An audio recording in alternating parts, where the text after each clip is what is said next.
Understanding Tantra, Myths and Beginnings. In both India and the West, many people have misunderstandings about the word Tantra and the practices connected to it in Hinduism and Buddhism. Tantra can be seen in many ways. Some view it as a path to spiritual freedom, while others associate it with magic or sexual practices.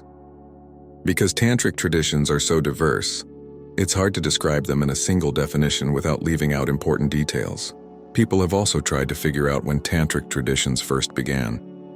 While there isn't much evidence that Tantra existed before the 5th century CE, some have tried to link it to the time of the Buddha, ancient Hindu sages, or even the Indus Valley civilization.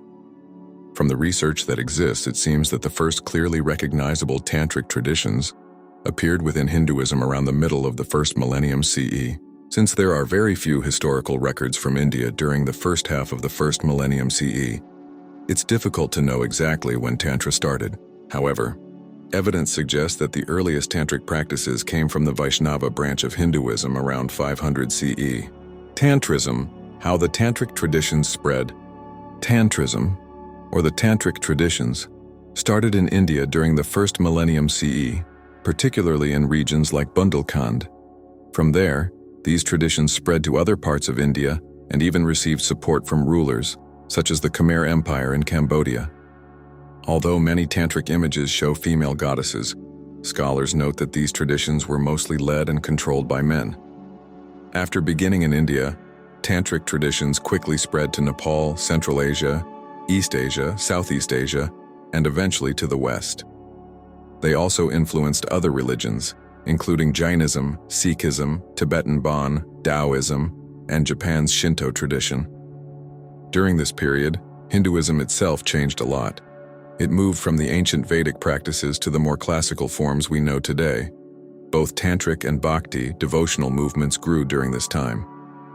Tantra developed from Vedic rituals, as well as yogic and meditative practices from Hinduism, Buddhism, and Jainism. Modern Hinduism emerged when tantric and devotional practices blended together in the first millennium CE. Even today, many Hindus and scholars don't fully understand how modern Hindu practices, like daily worship at home shrines or public temples, are connected to tantric traditions.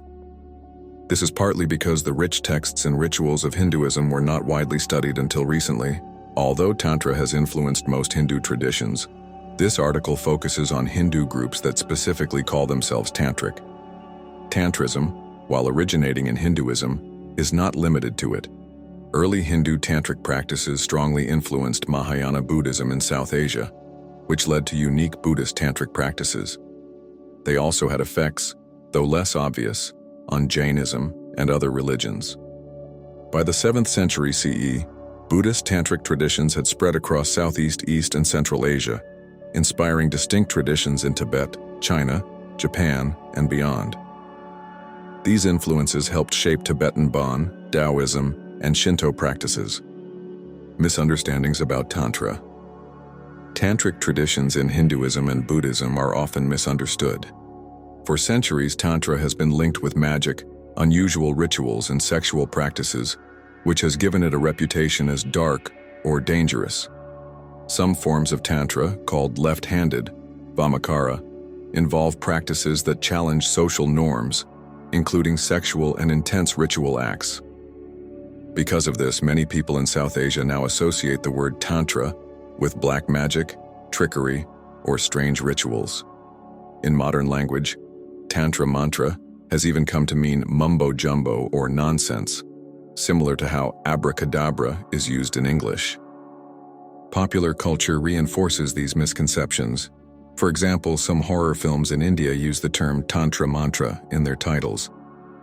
Western perspectives have sometimes misunderstood or dismissed tantric traditions as corrupt or immoral, overlooking their deep spiritual and cultural significance. While yoga is widely practiced today as a healthy form of exercise, it originally developed closely with tantric traditions. Historical research shows that hatha yoga, which is the foundation of many modern yoga styles, emerged from tantric practices. Its postures, breathing techniques, and meditative practices were designed to cultivate energy and awareness, sometimes including sexual rituals as part of spiritual practice. Ancient texts, such as the Kama Sutra, also reflect the connection between Tantra and sexual practices. They describe ways for men and women to understand and harmonize their bodies in intimate union. The goal was not purely physical pleasure, but also spiritual growth and connection, in line with the broader tantric aim of transforming ordinary experiences into paths toward awareness and bliss. Tantra and meditation. In traditional Buddhist and Hindu practices, Tantra sometimes uses sexual symbolism or rituals to aid meditation and spiritual growth.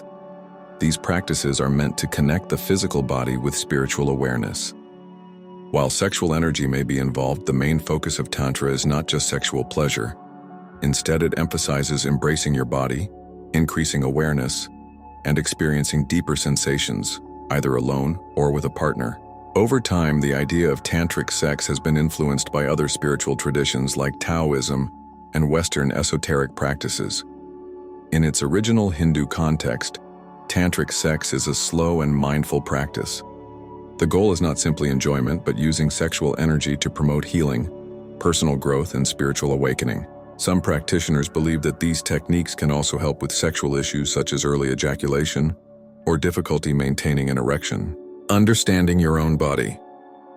Tantric practices encourage individuals to explore and understand their own bodies. Knowing what your body responds to can improve sexual satisfaction and deepen intimacy. Self-exploration, like mindful masturbation, can help a person learn their pleasure zones and remove emotional barriers. If someone prefers not to practice alone, partnered experiences can also be a way to discover one's body. Knowing your partner's body. Tantric practices also stress the importance of respecting and understanding a partner's body. Learning about your partner's likes and needs can make shared experiences more fulfilling. Techniques such as giving a slow, full-body massage can help stimulate energy, build connection, and increase awareness of your partner's responses. At all times, comfort and consent are essential. If anyone feels uncomfortable, the activity should stop immediately. Preparing for tantric practices. Preparation is key to fully engaging in tantric experiences. These practices require slowing down, being fully present, and dedicating enough time, sometimes an hour or more, to fully experience the connection. Preparing the mind is important too. Stress, distractions, or racing thoughts can make it difficult to focus. Meditation, breathing exercises, or gentle stretching beforehand can help clear the mind and create a calm, centered state. Creating the right environment for Tantra. The setting is very important in tantric practices. A calm, peaceful environment with a comfortable temperature works best. Dim lighting, scented candles, or soothing music can help create a relaxing atmosphere. Being present with yourself. Tantra emphasizes being fully present in the moment. Focus on your breathing and bodily sensations. Giving yourself a gentle massage can make you feel more aware of your body and its energy. Self-exploration, including mindful self-touch, is not necessarily about achieving orgasm. It's about connecting with and understanding your body. Connecting with a partner. When practicing Tantra with a partner, create a shared moment of presence. Sitting cross-legged and facing each other, place your hands on each other's hearts and try to breathe together. Don't follow a strict sequence. Tantra is about experimenting and staying open to what feels good. Making eye contact helps deepen intimacy and strengthens the connection. Tantra is meditative and focuses on exploring sensations slowly, enjoying the journey rather than rushing to an endpoint. Tantra and devotion. The Bhakti devotional movement emerged in Hinduism in the early 1st millennium CE, around the same time as Tantric traditions. Bhakti emphasized devotion to a single creator God as the path to freedom, as seen in texts like the later Upanishads and the Bhagavad Gita. This rise of devotional Hinduism influenced Tantric traditions, especially Hindu Tantric practices, which often combine love for God with Tantric techniques. In Buddhism, which does not focus on a creator God, devotion is mainly directed toward the guru. Despite this difference, Buddhist Tantric practices still value devotion as a key principle. Shaiva traditions. In Shaiva, Shiva-focused texts, there are three main paths: the supreme path, Adimarga, the path of mantras, Mantra Marga, and the path of clans, Kula Mantra.